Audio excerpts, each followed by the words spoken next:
She said, "This young man is very calm and quiet. He just stays to himself. Nobody bothers him because he doesn't bother anybody. He doesn't have a girlfriend either. That's how slow he is." Oh gosh. Whether the Metro PD supervisors misclassified some city crimes to juke the numbers. Oh. One police commander was put on leave in May. Everyone's just lying. Like 15 hours later, at the key moment where they're gonna count the votes, even though he dropped the bombs off last night, they're discovered.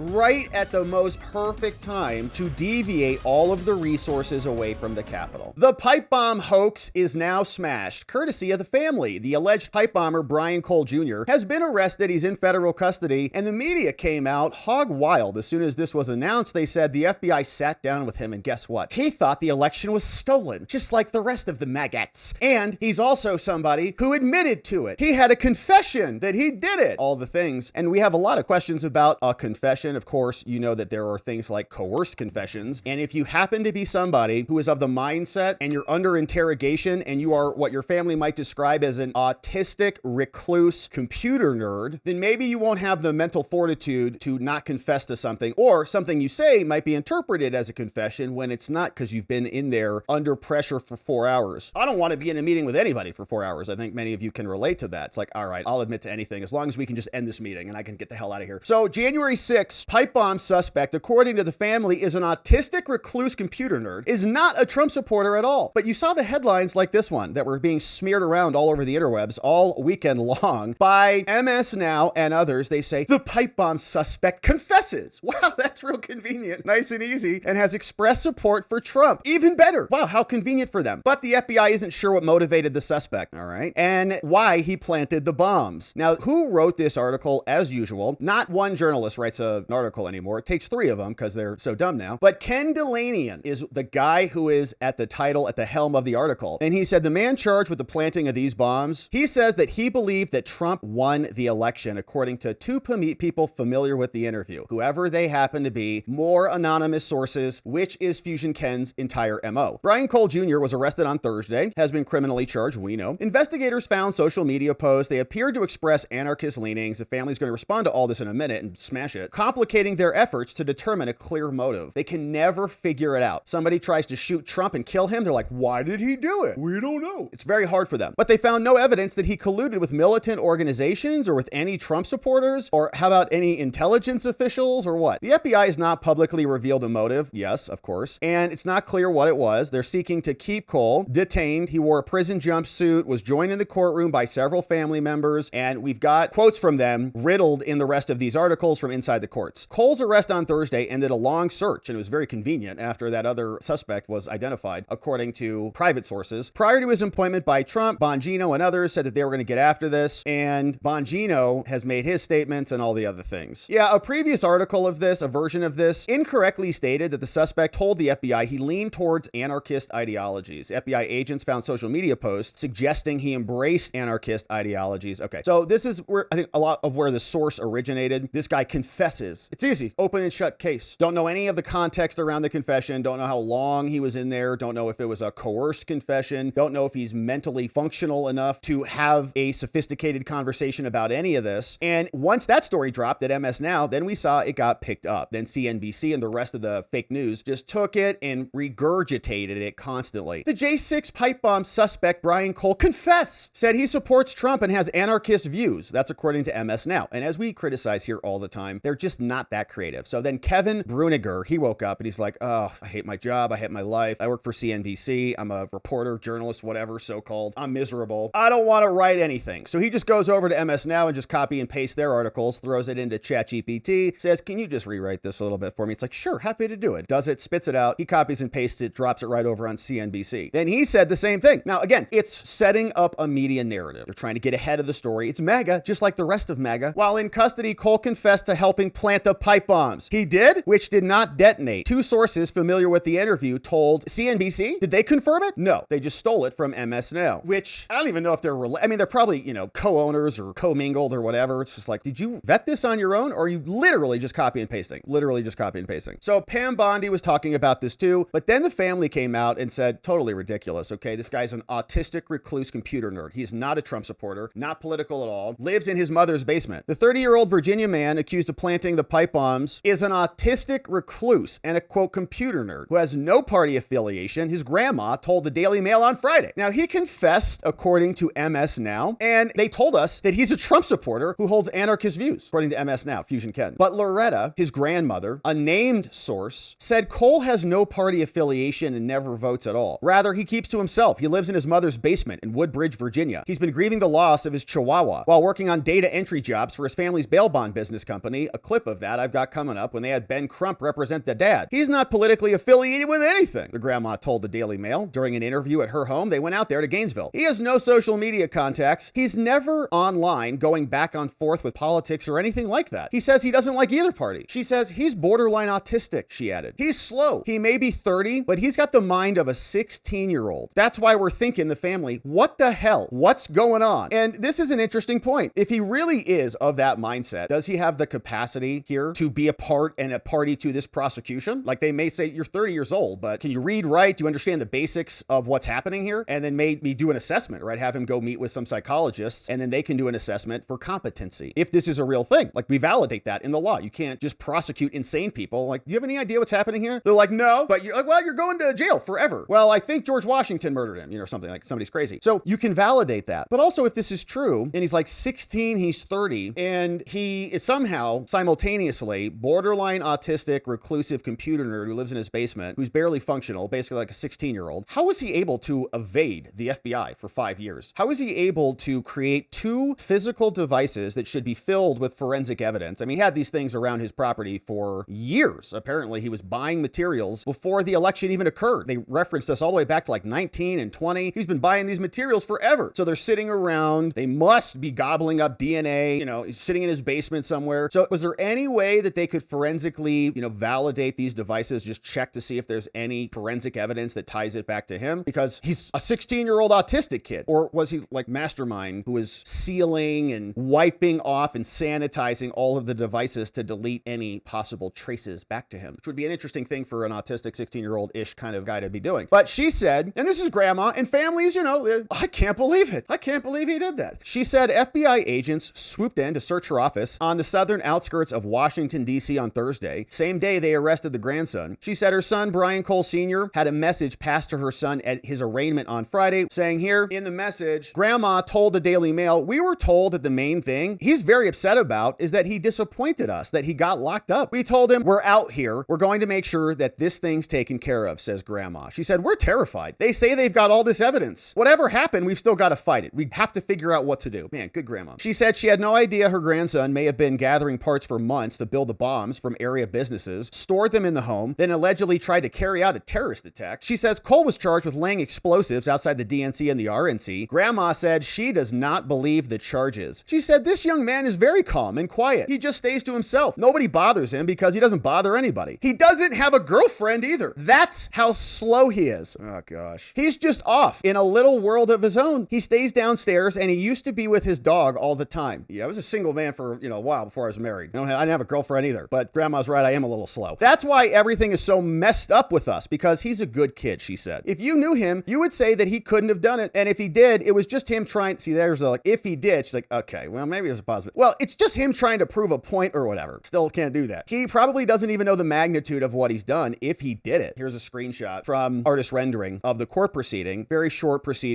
minute entry we'll share with you in just one moment. She last saw him on Wednesday when he came to work. What did he do? He's a data entry clerk in the office, answers the phones. He's right in the reception area up front. She says, we have a business, so we have to put him to work. And he understands that. He's good with data entry. All I can tell you is I love my grandson. He's not a bad kid. He's not affiliated with any gangs or anything like that. He's not a political anarchist or whatever they're calling him. People could pull unnamed sources out of the sky. That's right. That's exactly what Ken does. I don't believe that. I don't know. The calm of the leafy suburb was disturbed on Thursday. FBI previously offering a $500,000 reward. We know the background and the details. And they couldn't find him for 5 years because this autistic, reclusive computer nerd created such untraceable devices that they couldn't find him for 5 years until they just happened to find some receipts from some Home Depots. So that's the story. Now, we also are learning that apparently he spoke to the FBI for 4 hours, which is quite a long time. Doesn't sound like there was counsel with him at the moment. We know he hired an attorney, but don't think that the attorneys got in there for those 4 hours. So what is this like borderline autistic person, according to the family, whatever. But 4 hours of an interview. And of course, a good defense attorney is going to be looking into coercion if he's going to be fighting this thing. I mean, I don't know why his family is hiring defense attorneys who are going to be appearing on the case if he just confessed everything and he's going to just be pleading guilty. Are they only coming on to help him facilitate a guilty plea? Sometimes that happens, just to make sure he doesn't get railroaded. But it also seems a little bit like there's not going to be much for them to do if he's already admitted everything. So the Virginia man accused of planting these two devices spoke to investigators for 4 hours on Thursday. That's according to prosecutors. Brian Cole made his first court appearance on Friday after being hit with 2 charges. He did not enter a plea. He was read the charges against him, and the prosecutor, Charles Jones, said the government planned to prioritize certain discovery, including the Thursday custodial interview, which Jones said lasted 4 hours. The disclosure came after NBC News first reported what they said was a confession. The AP later reported that Cole confessed in an interview. The government said it will also prioritize turning over the location data and the purchasing information to the defense. Jones said it hoped to coordinate with the defense over the weekend, and we are here today. Cole, 30-year-old black man, unless you're Jake Tapper, then he is a white man, who supported a mustache, glasses, and tan-issue jumpsuit on Friday is the first suspect after 5 years. And we have a clip coming up of Barry Loudermilk, who says he doesn't believe this dude acted alone. Video footage that showed the culprit laying the bombs, and all of the rest of the footage shielded his face. Now, investigators knew that he was about 5'7", had Nike Air Max sneakers on. Cole's 5'6", and purchased multiple items consistent with the components used in the bombs. Did they find the shoes at his house? At the press conference on Thursday, Trump officials described this as an aha moment because they just looked at some receipts that Christopher Wray couldn't figure out for 5 years. Cole spoke quietly into the microphone when answering the judge's questions, often looking down or at the judge. He said his schooling ended with high school and affirmed that he did retain a defense attorney. As he left the courtroom, family members called to him, "We love you. We're here for you, baby." The charges Cole faces are transporting an explosive device, and again, they've bundled them up. So we've got a transportation and saying the bombs are planted on Jan 5. They were there for 15 hours. We know the rest of the story. So the whole thing has always been about smear and MAGA, as we saw, but the family back around this time, November 16th, 2021, so same year as January 6th, turns out they went and hired Ben Crump. And Ben Crump was getting a lot of activity back around this time after 2020, the Summer of Love, where the BLMers burned down, I think it was about $2 billion worth of damages. And here was what Ben was saying back in the day. This clip came over from Officer Brandon Tatum. He said, "Remember him? This clip is Brian Cole Sr., father of the DC pipe bomb suspect, standing next to Ben Crump, the king of race hustling." Cole begged the Biden DOJ back at that time to stop the DA from investigating his bail bond business and screamed racism. Here's Crump and the father. The final person you will hear from before we engage in your questions would be Mr. Brian Cole, the president of Free at Last Bail Bond Company. Mr. Cole. I've done business all over the United States. I'm in 20 states, and I've never met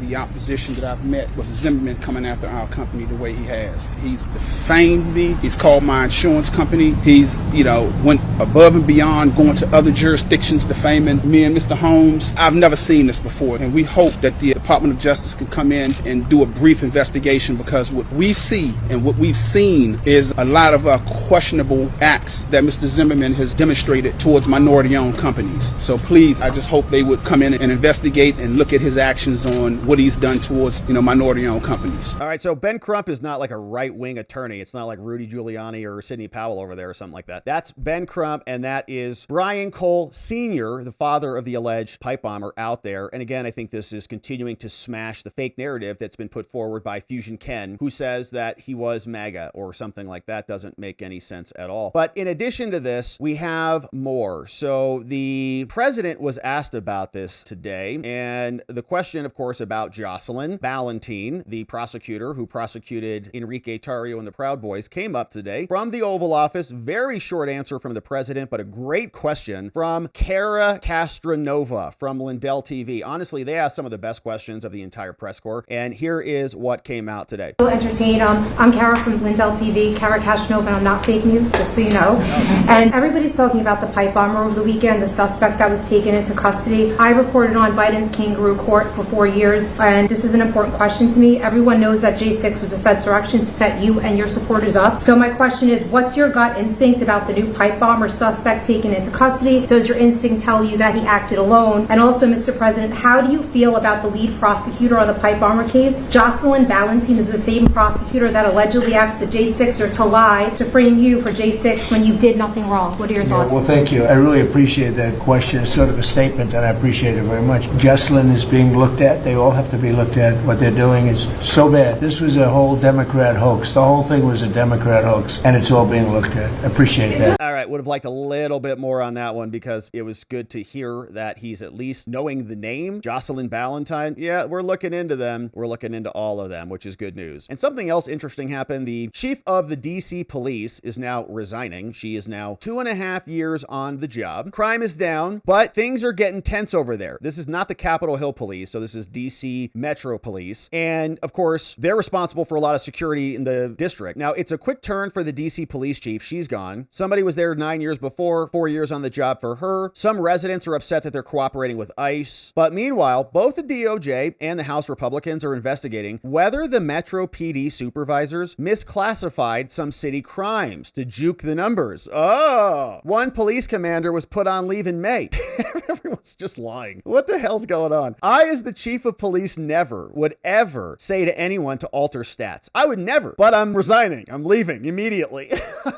Sure, okay. Smith commands a shrinking police force, and describing herself as a pistol-packing preacher, Smith vowed to get officers out of their cars and patrolling on the streets. She's going to resign on 12/31, and then they're going to name an interim police chief shortly. All right, so she's getting out of there as well. But here is Barry Loudermilk. Of course, he is on the J6 Select Subcommittee. He was on with John Solomon, and he posted this over from Just the News, explaining, I can't believe this guy worked alone. And it's a strange thing. I mean, if he's an autistic recluse who just likes video games in his mom's basement, he sure outsmarted the hell out of the FBI for a long time. They couldn't even find the guy, track his vehicle, follow a Metro card, get any forensic evidence off the pipe bombs at all. Nothing. And he just was, I guess, just hanging out until now when they found some receipts from Home Depot. I mean, from the briefing itself, that question was asked, and quickly the FBI said, we're not ready to answer that yet. And I understand that. It's still an open investigation. You do have the guy who apparently has confessed to doing it. Now you have got the first person source that we haven't had in 5 years. You need to really question him. You need to take the forensic evidence you have from him, his cell phone. One of the things that I have asked over the years is, who was the gray hoodie person, which we now know as this Brian Cole? Who is he communicating with? The video shows him being on the phone with people. Who is he communicating with? Did he have co-conspirators? This is something now that the FBI, they know who it is, and they'll be able to track down who he was talking to and then start talking to other people.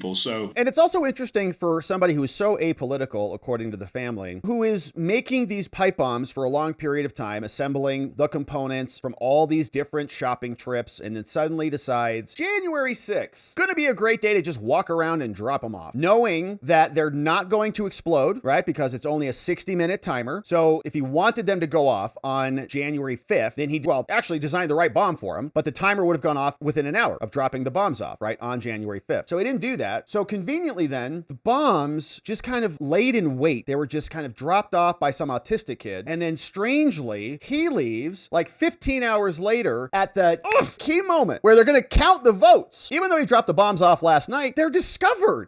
Right at the most perfect time to deviate all of the resources away from the Capitol. So we still have to explain that. Okay, if he dropped them off the night before, how come they were just suddenly discovered at the most exact perfect time to create an opening, or an excuse rather? I mean, I think they wanted this to happen, so let's go over here, and oh no. We saw videos of them tapping people on the shoulder, moving cops out of the way so people could come in after they were just patiently waiting there outside. So how did all of that just conveniently work so perfectly? The FBI was a little coy with their response, but that's what I would expect at this point. And this is what I want, is you don't want to tip off everybody that was involved. I don't believe this guy worked alone. I mean, he could have, but it just doesn't fit the MO. So we've still got a lot of work ahead of us. And quite frankly, it's a partnership now between my committee and the FBI and the other agencies that didn't exist in the previous administration. They were obstructionists. I mean, as you brought up before, they hid documents. Documents were destroyed. And now we have an FBI, especially Deputy Director Bongino, who I've been working closely with. They're very good. In fact, as they find information that they think will be helpful to us, they'll give us a call and make sure that we can get that information. And we're doing the same thing. As we uncover something, we're sharing it with them. What an extraordinary partnership, and how much progress has been made in just a few short months since that partnership was struck. From the timeline we've learned, about 6 weeks ago, they implement a new red team. Within 2 weeks of that red team, they have their suspect. They monitor him for 4 weeks while they build the case. From that time frame, it didn't seem like it took very long once a new team got fresh eyes on there to put the evidence together. It seems like the evidence was sitting in plain view of the agents. Yeah, I think it was. Of course, they took all the evidence that was obtained 5 years ago, as well as more information that has surfaced since then. But that's why they were able to move so quickly I wasn't sure how long that they were working on this. I had heard they've been working on it 9 months, but during the briefing, when they gave the timeline, it didn't pass us by without realizing that is the same time frame that our committee was also stood up. That's right. And I look at our committee of how much progress we've made in that short of time, which I felt was impressive. But for the FBI to take this cold case and turn it around and solve it, and I mean, they're confident that they have the guy, and of course, he's apparently made a confession to it. That's extraordinary work. This is the type of FBI that we used to think that we had, right? This is what the TV shows and the movies were made about, is this level of investigative work that the FBI does. When they pull together, they not only work together with all the professionals that are in the FBI, and they're doing it objectively, but they also bring in partnerships from other investigative agencies to get to the truth. Yeah, and that's why it was so unbelievable that they couldn't find the guy for 5 years. We're all scratching our heads. This is weird. Isn't it one of the most secure buildings on the planet? Isn't this one of the most secure cities in the entire world? And of course, the answer is yes to both of those things. And they couldn't even protect the Capitol building. And they didn't have enough surveillance footage to track this guy down, allegedly. But I think the truth is they may have had eyes on him a long time before Cash and Dan came in. And so we've also got questions for Christopher Wray and the rest of the FBI agents who were working the case. And just like we've got concerns about whether Jocelyn Ballantine is still there at the DOJ, what about all these FBI agents who looked at the files and were too stupid or too corrupt to go figure this out? Why are they, you're terrible at your job. If you find the pipe bomber, don't you go into the office of the pipe bomb team and say, hey, morons, look what we found. It took us 4 months. You're all fired. Get out. Or what are they going to do? But here's what the select subcommittee had to say. They said, did the Biden's FBI identify Brian Cole Jr. back in April 2021? It sure looks like it might have when you compare our pipe bomb report to Cole's affidavit. Let's do it. So from the report, remember the House released a report. We've talked about this many times. It's a great report, but he is highlighting here for us. As the FBI continued analyzing large data sets from the carriers, certain devices exhibited behavior consistent with the suspect. Oh, really? For example, in April 2021, the case team identified a blank user who was in the area of the DNC at the time the suspect can be seen on the video footage using their phone. Wow, that sounds exactly like what the new indictment says. The new indictment, remember, we went through it. It's basically two things. It is receipts and it is camera footage and cell phone footage combined. So they say cell phone is pinging and we got camera that shows he's right there as another phone is pinging. There's a person right here who could have pinged off that tower. And then when he's over here, there's another ping and it could have pinged off the tower, and it's all kind of corroborates. So it's got to be this Brian Cole Jr. because there's nobody else, presumably. And we also heard that the cell phone data was corrupted and that was deleted and we couldn't get our hands on it. But then suddenly we got our hands on it. But this is curious. So it sounds exactly, honestly, like 358 email from so-and-so and so-and-so to so-and-so and so-and-so on file with the subcommittee. Somebody sent an email. Hey, we checked out this person that is corroborating cell phone data, is corroborating with this. And again, they said this dude was a DoorDash driver. So maybe he was driving around in DoorDash. That same cell phone was pinging off the towers. Who knows? The FBI requested and received historical cell tower data for the user. And as of April 21, the case team was attempting to, quote, further analyze the user's movements. Now, it's ultimately unclear what happened with respect to this lead.